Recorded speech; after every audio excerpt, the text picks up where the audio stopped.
Let's start at the beginning. How do you look at the changes coming from international standards like ISO 222?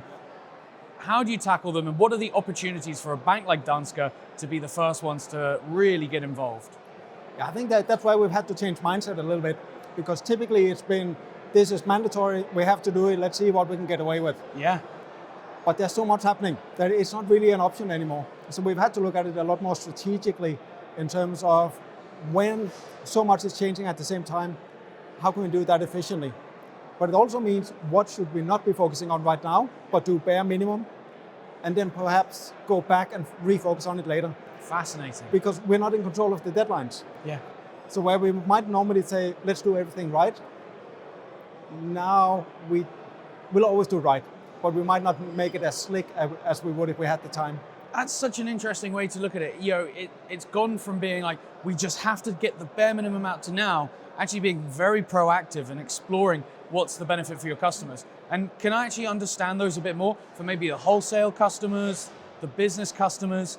What does this standard mean for them?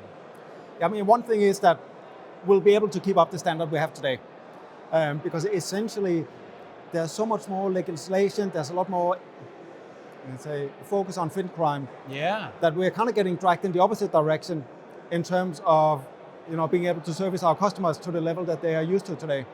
So there's more and more payments that get, captured by anti-money laundering rules and everything else.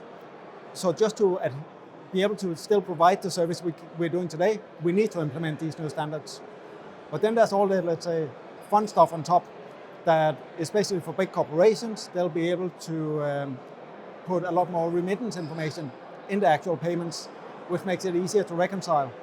So if you've ever worked with invoices, like my background is invoice financing, reconciling a payment to an actual invoice can be quite a big pain, and this standard really reduces that.